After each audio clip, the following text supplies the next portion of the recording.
6 సంవత్సరాల కిందట మీరు అవినాష్ని తెర మీదకి తీసుకొచ్చి ఈ రోజు వరకు అవినాష్ రెడ్డి వారి నాయనను వారి కుటుంబ సభ్యులను మానసికంగా ఏబిఎన్ ఆంధ్రజ్యోతి కానీ ఆంధ్రజ్యోతి పత్రిక కానీ ఈనాడు కానీ TV5 కానీ మహా న్యూస్ వార్తలు కానీ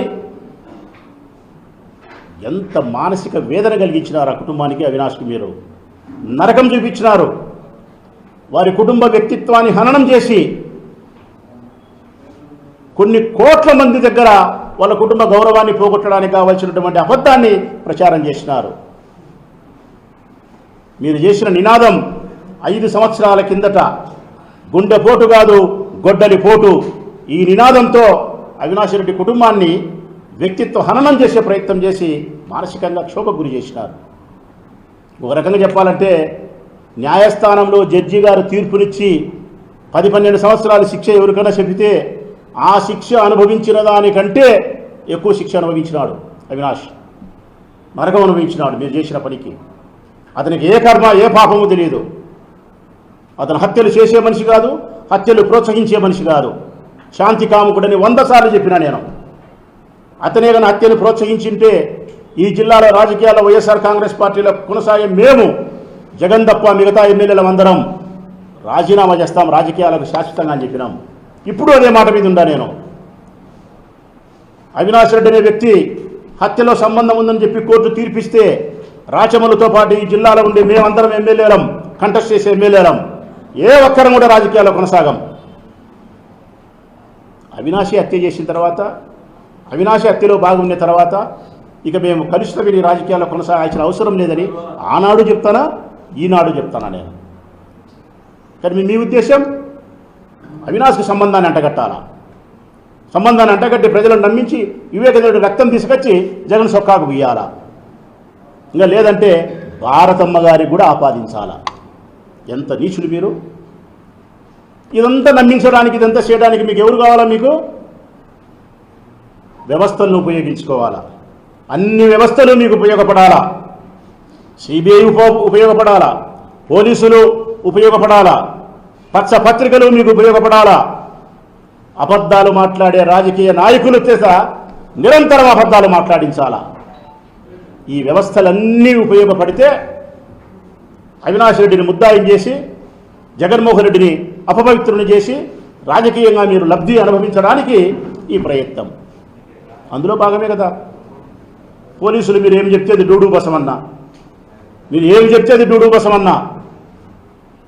ఇంకా పోలీసులు డూడు బసమన్న దానికి ఉదాహరణ ఏంటంటే ఇది చాలా స్పష్టంగా వినాల ప్రజలారా, తెలుసుకోవాలా కూడా మీరు. ఈ మధ్యకాలంలో హత్య అనే ఒక సినిమా తీసినారు. హత్య అనే సినిమా తీసినారు. ఆ సినిమా తీస్తే సెన్సార్ సర్టిఫికెట్ పొందిన తర్వాత సినిమా రిలీజ్ అవుతుంది. ఈ రాష్ట్ర దేశ ప్రభుత్వాల యొక్క అనుమతులు పొందిన తర్వాత ఈ సినిమా రిలీజ్ చేయొచ్చు, సినిమా చూపించవచ్చు అని చెప్పి రిలీజ్ చేస్తారు.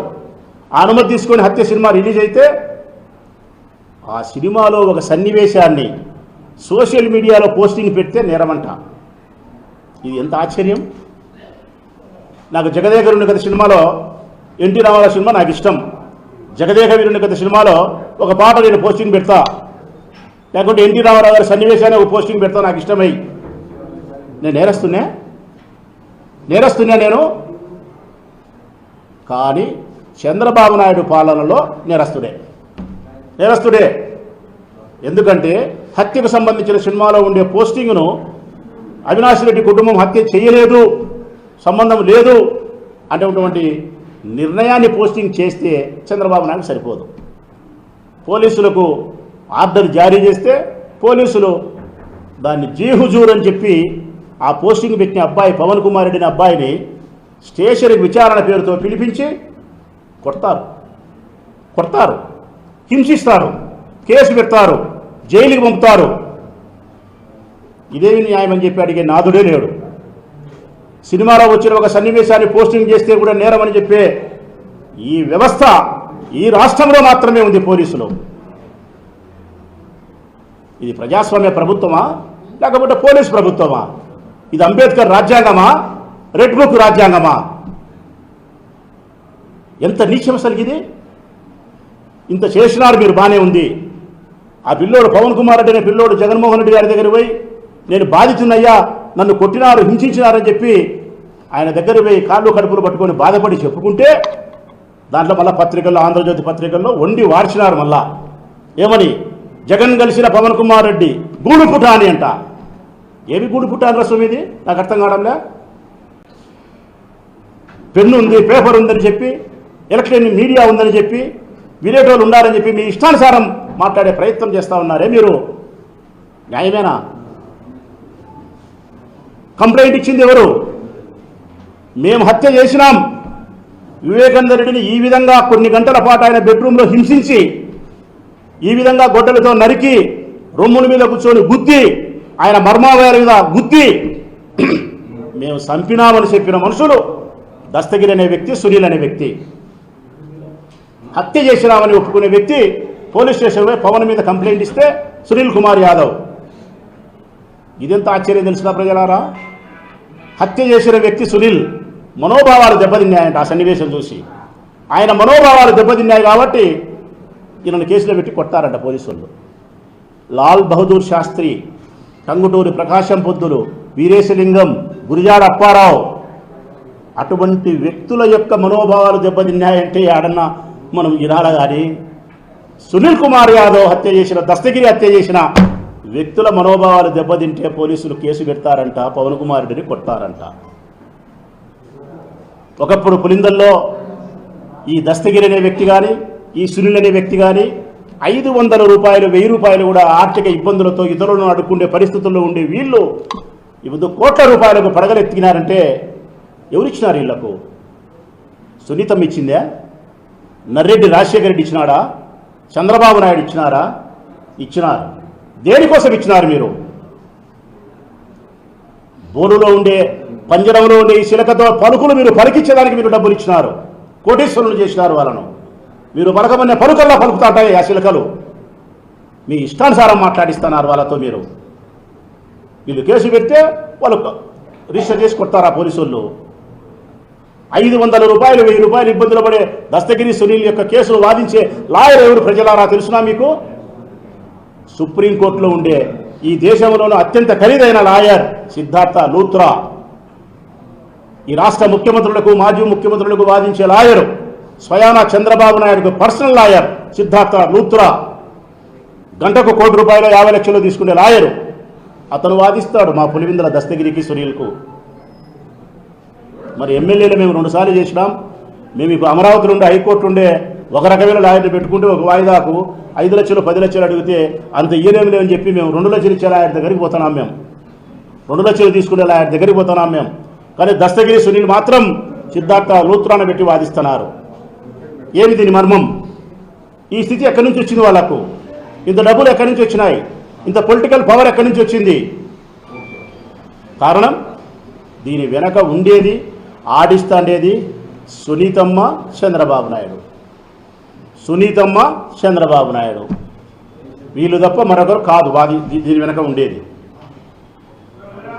ఈ కేసును పట్టుకొని రాష్ట్ర వ్యాప్తంగా అసలు వేరే సందర్భమే లేనట్టు, అంటే ఈ రాష్ట్రంలో ఏదే కానీ చర్చించడానికి సమస్యలు లేనట్టు, ప్రజా సమస్యలే లేనట్టు, ఒక్క వివేకానంద రెడ్డి హత్య మాత్రమే ఉన్నట్టు మాట్లాడుతున్నారు. ఈ ప్రభుత్వం వచ్చిన 9 నెలల కాలంలో 100 మంది మరణించినారు. అమ్మాయిలు మానవంగాలకు గురైనారు. రైతులు ఆత్మహత్య చేసుకున్నారు. రైతుల ఆత్మహత్యలు మీరు ప్రస్తావించరు. అమ్మాయిల మానవంగాలు అయితే ప్రస్తావించరు. వాళ్ళ నీళ్ళలో సంపి వేస్తే మీరు ప్రస్తావించరు. ఇచ్చిన హామీలను నెరవేర్చేది ప్రస్తావించరు. కరువు కాటకాలను ప్రస్తావించరు. ప్రజల ఆరోగ్యాలను ప్రస్తావించరు. ఒకటే ఒకటి ప్రస్తావిస్తాం, జగన్ జగన్ జగన్ జగన్ జగన్ జగన్. ఇంతే ఈ నామధేయంతోనే మీరు కాలాన్ని గడిపే పరిస్థితికి వచ్చినారు. నిజమే, అయ్యన్న పాత్రుడు చెప్పిన మాట అక్షరాల సత్యం. వాడు ఓడినాడురా, మరణించలే.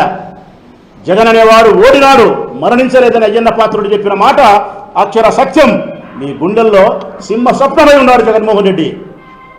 అందుకే మీరు ఆయనకు 11 సీట్లు వచ్చినా కానీ 40% వచ్చిన ఓట్లను చూస్తున్నారు. 3 పార్టీలు ఏకమైనా కూడా, 30 అబద్ధాలు చెప్పినా కూడా, అసత్య ప్రచారం చేసినప్పటికి కూడా, ఎలక్షన్ కమిషన్ మీరు ఉపయోగించుకున్నప్పటికి కూడా 40% ఓట్లు వచ్చిన జగన్ అంటే మీ గుండెల్లో రైళ్లు పెరుగుతున్నాయి. కాబట్టి రాబోయే ఎన్నికల నాటికి ఇంకా ఆయనను అపవిత్రుని చేసేదానికి, రాజకీయంగా ఆయన స్థాయిని దిగజార్చేదానికి వివేకానంద రెడ్డి హత్యను మీరు ఉపయోగించుకునే క్రమంలో ఇదంతా చేస్తున్నారు. అందుకే వివేకానంద రెడ్డి రక్తం తెచ్చి జగన్మోహన్ రెడ్డి గారి సొక్కాకు పూయాలా? ఇది తప్ప వేరేదేమన్నా ఉందో మీరు చేసే పని? ఈ ఆంధ్రజ్యోతి పత్రికల్లో రాసేది ఇవే కదా మీరు రాసేది. పిఏ కృష్ణారెడ్డి డైరెక్షన్ అంట, జగన్మోహన్ రెడ్డి అవినాష్ రెడ్డి గారి డైరెక్షన్ అంట, కృష్ణారెడ్డి యాక్షన్ అంట. నిన్న కృష్ణారెడ్డి స్వయంగా చెప్తున్నాడు, నన్ను సిబిఐ వాళ్ళు విచారించినారు, రామ్ సింగ్ అనే అధికారి నన్ను కొట్టినాడు, నన్ను చేసినాడు, నేను ఈ విధంగా చెప్పిన సర్వం నిన్న చెప్తున్నాడు 36 సార్లు. అవి లెక్కలేకి తీసుకోరు, అవి పరిగణలోకి తీసుకోరు. అసలు ఎందుకు వేరే కోణంలో మీరు విచారణ చేసే కార్యక్రమం చేయరు మీరు? వివేకానంద రెడ్డికి 2వ భార్య ఉంది, ఒక ముస్లిం వనితను ఆమె పెళ్లి చేసుకున్నాడు, ఒక కుమారుని వాళ్ళు కన్యారు. మరి 2వ వివాహం చేసుకున్న తర్వాత ఆ వనిత బయటకు వచ్చి మాట్లాడినప్పుడు ఆస్తి పాస్తులకు సంబంధించో మరొక దానికో ఉన్నప్పుడు ఆయన చాటింగ్ చేసింది ఆయనతో. DNA టెస్ట్ చేసినారా వివేకానంద రెడ్డి కొడుకా కాదా అని చెప్పి? ఆ చాటింగ్ని పరిగణలోకి తీసుకున్నారా? ఆ కోణంలో విచారణ చేసినారా? ఏ కోణంలో, దస్తగిరి కోణంలో కానీ, సునీల్ యాదవ్ కానీ, ఎర్రగంగిరెడ్డి బెంగళూరులో రియల్ ఎస్టేట్ వ్యాపారానికి సంబంధించి రావాల్సిన లావాదేవీలకు సంబంధించి కానీ, వివేకానంద రెడ్డి 2వ భార్యకు సంబంధించిన కుమారునికి సంబంధించి కానీ ఏ కోణంలో విచారణ చేయరు. ఒకే ఒక కోణం, ఆ కోణమే అవినాష్. అవినాష్ నేరస్తుడైతే జగన్ నేరస్తుని చేయొచ్చు అని చెప్పి, జగన్ నేరస్తుని చేస్తే భారతమ్మను కూడా చేయొచ్చు అని చెప్పి. అసలు సిబిఐ విచారణ పూర్తయింది చెప్పిన తర్వాత కూడా ఇంకా మీరు దీని మీద కొనసాగిస్తూ ఉన్నారంటే, ఇంకా మీరు మాట్లాడుతూ ఉన్నారంటే ఒకే ఒక కారణమే నేను చెప్పినట్టు స్పష్టంగా చెప్తా ఉన్నాం. ఇప్పుడు మళ్ళా చెప్తున్నాం, అవినాష్ రెడ్డి అనే వ్యక్తి హత్య చేయడం కానీ, హత్య చేయించడం కానీ, హత్యకు ఉసిగొల్పడం కానీ, హత్యకు డబ్బులు ఇవ్వడం కానీ, లేకుంటే ఆ హత్యా స్థలంలో జరిగిన సాక్ష్యాలను ఉద్దేశపూర్వకంగా చెరిపివేసే ప్రయత్నం చేసినా కానీ, వీటిలో ఏదైనా కోర్టు తీర్పునిస్తే రాచమల్లు అనేవాడు రాజకీయ జీవితంలో ఉండడు, రాచమల్లు అనేవాడు రాజకీయంలో శాశ్వతంగా ఉండడు. మా అవినాశే హత్యకు కారణభూతుడైన తర్వాత ఈ కడప జిల్లాలో ప్రొద్దుటూరు నుంచి రాజకీయాలలో రాచమల్లు ఉండడు. నేనే కాదు, నా సహచర మిత్రులు ఎమ్మెల్యే అభ్యర్థులందరినీ కూడా రాజకీయాలను నిష్క్రమించమనే కోరుతా నేను. ఇంత పెద్ద మాట చెప్పినాం, రుచించవు. మీకు ఒక్కటే, పిరికి వాళ్ళు మీరు, అసమర్థులు మీరు. జగన్ అంటే భయం ఉంది మీకు. మీ వెన్నుపూసకు జ్వరం వస్తుంది జగన్ పేరు తలుచుకుంటే. మీకు వెన్నుపూసకు ఓడిపోయి సంవత్సరమైంది. మేము సంవత్సర కాలంలో మీరు సాధించిన ప్రగతి ఏమీ లేకపోవడం పైగా సంవత్సర కాలంలో జగన్ బయటకు వస్తే జగన్ పట్ల ప్రజలకు ఉండే అభిమానాన్ని, జన సమూహాన్ని చూసి మీ వెన్నెముకకు జ్వరం కాస్తుంది మీకు. ఆ బాధ తట్టుకోలేకనే ఈ ప్రయత్నాలన్నీ చేస్తూ ఉన్నారు. చివరిగా నేను చెప్పే మాట ఒకటి రాష్ట్ర ప్రజలకు, ఇది కేవలం వివేకానంద రెడ్డి గారి రక్తం తెచ్చి జగన్మోహన్ రెడ్డి చొక్కాగా పూసి ఆయనను అపవిత్రుని చేసి రాజకీయంగా దిగదార్చాలనే ప్రయత్నంతో ఆంధ్రజ్యోతి, ఈనాడు, ఏబిఎన్ పత్రికలు, పచ్చ పత్రికలు రాసే వార్తలు, తెలుగుదేశం పార్టీకి సంబంధించిన నాయకులు మాట్లాడే అబద్ధాలు, చంద్రబాబు నాయుడు తెర వెనుక నుండి ఆడించే ఆట, దానికి పావులుగా ఉపయోగపడే సునీతమ్మ, దానికి మరీ దగ్గరగా ఉపయోగపడే సునీల్ అనే దస్తగిరనే అంతకుడు. రాష్ట్ర ప్రజలకు ఒక మాట చెప్పాలా నేను, ఎంత విచిత్రం అంటే, ఒక ఎంపీని 6 సార్లు 5 సార్లు ఎంపీ శాంతి కాముకుని ఉత్తముని వివేకానంద రెడ్డిని పట్టుకొని 4-5 గంటల సేపు రాత్రి 10 నుంచి తెల్లారుతన 3 గంటల వరకు నరకం చూపించి హత్య చేసినారు. హింసించి చంపినారు. నరకం, అంతగా నరకం చూపించి చంపితే మేమే చంపినామని చెప్పి దస్తగిరి సునీలు మీడియా ముందుకు వచ్చి చెప్తే, చంపిన వ్యక్తులతో చంద్రబాబు నాయుడు అప్రూవర్ అనే ఒక పదాన్ని ఉపయోగించి, అప్రూవర్ అంట ఆయన అప్రూవర్గా మారిపోయినాడు కాబట్టి ఈయన సభ్య సమాజంలో తిరగడానికి అర్హతనిస్తారా? జైళ్ళలో ఉండరా? వీళ్ళు మటుకు పులిందలో తిరగచ్చు, కడపలో తిరగచ్చు, పంచాయతీలు చేయొచ్చు, సెటిల్మెంట్లు చేయొచ్చు. ఎవరు? వివేకానంద రెడ్డిని మేమే హత్య చేసినాం, శారీరకంగా మానసికంగా హింసించి చంపినామని చెప్పిన వ్యక్తులు అప్రూవర్గా మారితే వారికి శిక్షలు లేవా?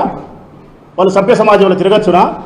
హత్య చేయకుండా ఉండే వ్యక్తులను, సమాజంలో గౌరవస్థానంలో ఉండే అవినాష్ రెడ్డి లాంటి వ్యక్తులను, ముఖ్యమంత్రిగా పనిచేసిన జగన్మోహన్ లాంటి వ్యక్తులను నేరస్తులుగా చూపించే ప్రయత్నం చేసే ఇది ఒక పాలన, ఇది ఒక ప్రభుత్వం, ఇది ఒక పోలీసు, ఇది ఒక చట్టం. ఎక్కడ న్యాయమే ఇది? మాకు తెలియక అడుగుతా.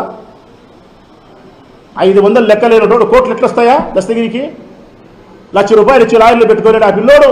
సిద్ధార్థ లూత్ర లాయర్లు పెట్టుకోగలుగుతా అంటే ఎవరు దీన్ని తెర వెనుక నుండి ఆడిస్తారనేది అర్థం కాదా? మీరు ఒకటే మాటే, ఈ రాష్ట్రంలో జగన్ను ఎవరు ప్రేమించినా, జగన్ అనే వ్యక్తిని ఎవరు ప్రేమించినా, రాజకీయ నాయకులు ఎవరైనా సరే, ప్రజలు కానీ సినిమా వాళ్ళు కానీ ఎవరు ప్రేమించినా వారి ప్రేమకు తగినటువంటి బహుమానం ఉంటుంది. ఆ బహుమానమే వేదన, శిక్ష, జైలు, కేసు, బెయిలు. జగన్ను ఎవడంతే ప్రేమిస్తే దానికి తగినంతటువంటి శిక్ష. రాచమల్లి ఇంత గట్టిగా మాట్లాడుతున్నాడు, వీళ్ళు లోపల పెట్టు, వీళ్ళు లోపల పెట్టు, ఏదో విధంగా ఎట్లా పెట్టాలా వీళ్ళు లోపల? గతంలో ఏమన్నా ఉంటే పెట్టాలా, లేకుంటే ఇప్పుడు ఏమైనా స్వేచ్ఛ పెట్టాలా? చేసినా చేయకపోయినా మనమే ఇరికించి పెడతాం లోపల. ఇదే కదా మీరు చేసే ప్రయత్నం. దీనివల్ల ఏం జరుగుతుంది రాష్ట్రానికి? 4 దినాలు మేము బాధపడతాం, 20 దినాలు మేము బాధపడతాం, కానీ ఫైనల్గా నష్టం జరిగేది ఎవరికి తెలిసినా? ప్రజలకు.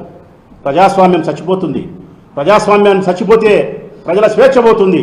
ప్రజల స్వేచ్ఛ పోతే నియంత్రిత పాలన వస్తుంది. నియంత్రిత పాలన వస్తుంది. ఒకటే పరిపాలన చేస్తాడు, వాడు నియంతగా తయారవుతాడు, చంద్రబాబు నాయుడు లాగా తయారవుతాడు. ప్రజలకు దక్కాల్సిన ఏది ప్రజాస్వామ్యంలో స్వేచ్ఛ, గౌరవము, హక్కులు ఏమి దక్కకుండా పోతాయి. అంటే ఫైనల్గా మీరు నష్టం చేసేది ఎవరికంటే ప్రజలకు నష్టం చేస్తారు. ప్రజాస్వామ్యం చచ్చిపోతే ప్రజలకే నష్టం జరుగుతుంది. ఇది తెలుసుకోవాల్సినటువంటి బాధ్యత ప్రజలకు ఉంది, పాలకులకు ఉందని చెప్పి వినయంగా తెలియజేస్తూ సెలవు.